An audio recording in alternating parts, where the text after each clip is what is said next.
Bonjour à tous, je m'appelle Sophie, j'ai 80 ans aujourd'hui et je viens d'Aix-en-Provence, là où les champs de lavande dansent sous le soleil, mais où j'ai vécu des années d'obscurité. Mon histoire commence par une porte verrouillée, une clé tournée par l'homme que j'aimais et une peur qui m'étouffait. Mais c'est aussi l'histoire de ma renaissance, grâce à une amie qui a rallumé la lumière en moi. Avant de commencer, prenez une tasse de thé, asseyez-vous et dites-moi dans les commentaires de quelle région de France vous m'écoutez. Likez cette vidéo et abonnez-vous à ma chaîne, car vos cœurs font vivre mes mots. Nous sommes en 1965 à Aix-en-Provence.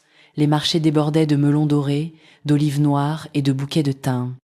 J'avais 20 ans, des cheveux châtains bouclés et un sourire timide que ma mère disait doux comme une matinée d'été. J'étais la fille d'un employé de mairie et d'une lavandière, une famille modeste du quartier Saint-Jérôme. À 19 ans, lors d'une fête de la Saint-Jean, j'ai rencontré Paul, un négociant en vin de 30 ans, riche, élégant, avec un regard qui promettait le monde. Il m'a courtisée avec des poèmes de Mistral, des promenades sous les platanes du cours Mirabeau et des verres de rosé frais. J'étais éblouie. En 1964, nous nous sommes mariés dans la petite église Saint-Jean-de-Malte, sous un ciel bleu provençal. J'étais enceinte de notre fille Camille, née en janvier 1965. Ma vie semblait un tableau de Cézanne, parfaite, lumineuse. Mais les tableaux cachent parfois des ombres.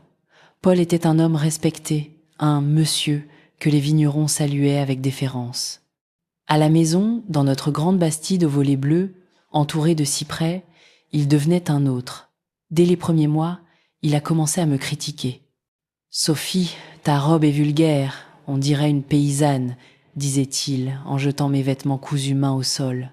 « Ton ragoût sent le brûlé, tu ne sais pas tenir une maison. » J'avais appris à coudre avec ma grand-mère, alors je passais des nuits à confectionner des robes plus raffinées, espérant un compliment, mais il n'y en avait jamais.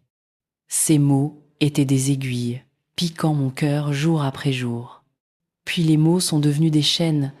La première fois qu'il m'a contrôlée, c'était en mars 1965. J'avais parlé à un voisin, un vieux boulanger, de la pluie et du beau temps. Paul est rentré, furieux. « Avec qui parlais-tu ? Tu veux me ridiculiser ? » Il m'a interdit de sortir sans sa permission. Il vérifiait mes lettres, surveillait mes appels, comptait mes francs pour le marché. La Bastide, avec ses murs de pierre et ses tapis d'Orient, est devenue ma prison. À l'extérieur, nous étions le couple parfait. Les amis de Paul, des bourgeois d'Aix, nous invitaient à des dîners où je souriais, cachant ma peur. Ma mère, à quelques rues, disait « Sophie, sois une bonne épouse, un homme comme Paul mérite tout. » Qui m'aurait cru si j'avais parlé, une fille de lavandière contre un notable? En septembre 1965, j'ai découvert l'ampleur de son emprise. Un soir, Paul m'a interdit d'aller au marché, disant que je dépensais trop. Il a engagé une domestique pour faire les courses, me privant de mes rares moments dehors. Chaque porte de la maison était verrouillée, chaque fenêtre surveillée. Camille, ma petite fille de 9 mois, était mon seul soleil. Ses gazouillis, ses petites mains sur mon visage me donnaient la force de tenir. Mais Paul menaçait « Si tu me désobéis, je prends Camille et tu ne la reverras jamais. » Ces mots étaient des lames, taillant mon courage en pièces. Le pire est arrivé en décembre 1965, lors d'une fête de Noël chez nous. J'avais passé 3 jours à préparer un festin. Agneau rôti aux herbes, tarte aux noix, vin de Châteauneuf-du-Pape. J'étais épuisée, mon corps encore fragile après l'accouchement. Paul m'a ordonné de servir les invités, une trentaine de notables provençaux. Mes mains tremblaient sous le poids des plats. En versant du vin, une goutte attachait la nappe blanche. Paul s'est levé, m'a saisi par le bras et m'a traîné dans la cuisine. « Tu es une incapable, Sophie !» a-t-il hurlé, me giflant si fort que je suis tombée, ma lèvre saignant sur le carrelage ocre. Camille pleurait dans son berceau à l'étage. Les invités ont continué à rire et à boire comme si rien ne s'était passé. Cette nuit-là, Paul m'a enfermée dans une chambre d'amis, disant que je ne méritais pas de dormir près de lui. J'ai pleuré, serrant mon ventre, priant pour que Camille ne grandisse pas dans cette peur. J'étais au fond du gouffre. Mes parents, que j'ai appelés en désespoir, m'ont dit « Supporte Sophie pour ta fille ». Les voisins chuchotaient, me jugeant. J'étais seule, prisonnière d'une maison qui brillait dehors mais puait la peur dedans. Mais une voix, faible, murmurait en moi « Sophie, tu n'es pas rien. Tu es une mère, une femme, et tu vas te battre. » Cette voix a trouvé écho en Marie, mon amie d'enfance.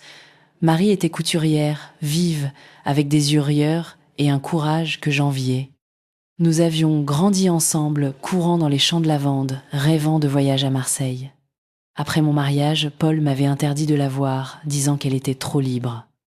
Mais en janvier 1966, Marie a glissé une lettre sous ma porte, cachée dans un panier de linge. « Sophie, je sais que tu souffres. Si tu veux partir, je t'aiderai. » Mon cœur battait à tout rompre. Était-ce possible, partir avec Camille sans argent, sans nulle part où aller? Les mois suivants, j'ai marché sur des œufs. Paul surveillait chaque geste. Une fois, il m'a attrapée par les cheveux parce que j'avais osé demander à rendre visite à ma mère. « Tu restes ici, Sophie, tu m'appartiens !» a-t-il crié, me poussant contre un mur. Mais chaque insulte nourrissait ma détermination. J'ai commencé à cacher des choses.